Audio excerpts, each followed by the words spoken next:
Je suis une goutte de sang et je circule dans ton corps. Sais-tu que mon trajet précis a mis du temps à être parfaitement compris?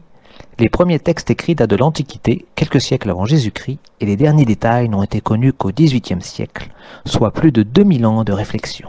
Aujourd'hui, je vais te parler d'un petit bout de mon trajet qui s'est éclairé vers le XIIIe siècle, mon chemin entre les poumons et le cœur. À cette époque, le grand maître de l'anatomie était Galien, un savant grec du IIe siècle. Il avait beaucoup écrit, et plus de 1100 ans après, ces textes faisaient encore figure d'autorité. Pour lui, les poumons avaient un rôle dans un nettoyage du sang et devaient être liés au cœur, qui lui était le moteur des mouvements sanguins. Il existait une relation privilégiée entre les poumons et le cœur. Il s'agissait d'un vaisseau où le sang circulait du cœur vers les poumons et d'un vaisseau qui était rempli d'une sorte d'air et qui pouvait aller des poumons vers le cœur pour régénérer le sang ou du cœur vers les poumons pour faire sortir les impuretés du sang. Tu dois savoir qu'à l'époque et jusqu'à peu de temps, il était interdit d'ouvrir un corps humain. Il était donc difficile de savoir ce qui circulait à l'intérieur des vaisseaux et des organes, et dans quel sens.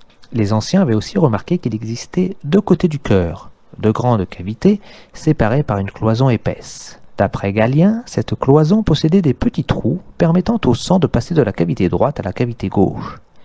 Ainsi, le sang régénéré, qui venait des poumons en arrivant dans la cavité droite, pouvait aussi régénérer le sang de la cavité gauche. Ibn al-Nafis, savant d'origine syrienne du XIIIe siècle, n'était pas tout à fait d'accord avec cette vision. Pour lui, il ne pouvait pas avoir de vaisseau à double sens dans le corps. Il affirmait qu'un vaisseau apportait le sang du cœur vers le poumon, en partant du côté droit du cœur, et qu'un vaisseau transportait le sang du poumon vers le cœur, en arrivant au côté gauche du cœur. Il disait que le sang, en passant ainsi dans les poumons, était raffiné. En voyant cela, peux-tu imaginer ce que Ibn al-Nafis pensait de la cloison qui sépare les deux côtés du cœur? D'après toi, était-elle perméable ou imperméable? Évidemment, je ne te donne pas la réponse et je ne te dis pas non plus qui de Galien ou de Ibn al-Nafis avait raison. C'est à toi de le découvrir.